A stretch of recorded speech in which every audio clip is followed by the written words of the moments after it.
अगर आप किस्मत से भटकते हुए हमारे YouTube चैनल केपी मॉज पर आ ही गए हैं तो एक बार रुककर जरूर सुनिए, क्योंकि यहाँ हर वीडियो में आपको सुनने को मिलेगी एक ऐसी दास्तान जो दिल को छू जाएगी, जो शायद आपकी अपनी अधूरी कहानी जैसी लगेगी। तो चलिए मिलते हैं एक और एहसास से भरी कहानी में, सिर्फ केपी मॉज पर। यह वाकई में बहुत प्रभावशाली और भावुक अंदाज में लिखा गया है। यह सुनने वालों में जिज्ञासा और जुड़ाव पैदा करता है। कहानी का शीर्षक घमंडी राजमहल और 2 फुट का बुद्ध जादूगर। प्रस्तावना: किसी समय की बात है, एक घमंडी राजा वीरभद्र के विशाल राजमहल में हर किसी की चुप्पी एक डर की तरह तैरती थी। राजा को अपनी ताकत और धन पर घमंड था और वो किसी को भी अपने से छोटा समझता था। एक दिन राजमहल में आया एक 2 फुट का, नीले चोगे और बड़ी बड़ी आंखों वाला बुद्ध जादूगर, जिसका नाम था चिन्मय। मुख्य भाग: चिन्मय ने कहा, मैं तुम्हें वो सब दिखा सकता हूँ जो तुम्हारे घमंड की आंखें नहीं देख सकती।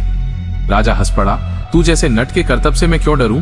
चिन्मय ने एक ताली बजाई और पूरी सभा अचानक किसी और ही लोक में पहुंच गई, जहां राजा का सारा वैभव मिट्टी हो गया और उसके दरबारी जानवरों में बदल गए। राजा स्तब्ध रह गया। राजा बोला, क्या तुम मुझे मेरे महल वापस दिला सकते हो? चिन्मय ने मुस्कुराकर कहा, जब तक तुम्हारा घमंड नहीं झुकेगा, तुम्हारा महल सिर्फ एक सपना रहेगा।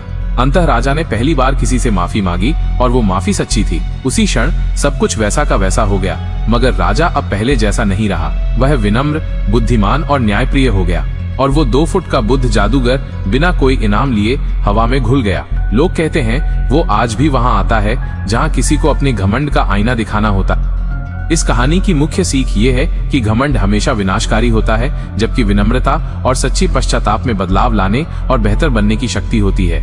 यहाँ कुछ और विस्तृत सीखें दी गई हैं। आकार मायने नहीं रखता। चिन्मय, जो केवल 2 फुट का है, राजा से कहीं अधिक शक्तिशाली और बुद्धिमान साबित होता है। यह दिखाता है कि किसी व्यक्ति का शारीरिक आकार या बाहरी दिखावा उसकी आंतरिक शक्ति या ज्ञान का पैमाना नहीं होता। बाहरी वैभव क्षणिक है। राजा का धन और शक्ति आसानी से गायब हो जाते हैं जब चिन्मय अपनी जादुई शक्ति का प्रदर्शन करता है। यह दर्शाता है कि भौतिक संपत्ति और सांसारिक शक्ति अस्थायी होती है और उन पर घमंड करना व्यर्थ है। पश्चाताप परिवर्तन लाता है। जब राजा सच में अपनी गलती स्वीकार करता है और माफी मांगता है, तभी वो अपनी प्रज्ञ स्थिति वापस पाता है और एक बेहतर इंसान बनता है। सच्ची माफी में परिवर्तन की शक्ति होती है।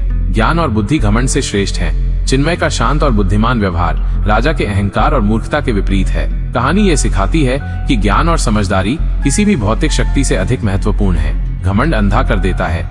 राजा अपने घमंड में इतना डूबा हुआ था कि वो चिन्मय की शक्ति और सच्ची सीख को पहचान नहीं पाया। घमंड हमें वास्तविकता से दूर कर देता है और दूसरों को नीचा दिखाने की प्रवृत्ति पैदा करता है। संक्षेप में ये कहानी हमें सिखाती है कि हमें विनम्र रहना चाहिए, दूसरों को उनके आकार या स्थिति के आधार पर नहीं आंकना चाहिए और ये समझना चाहिए कि सच्ची शक्ति भीतर से आती है, न कि बाहरी दिखावे। अगर आपको हमारी कहानी अच्छी लगी हो तो हमारे चैनल को लाइक, कमेंट और सब्सक्राइब कर लें, ताकि हमारी कहानी आपके पास सबसे पहले पहुंचे।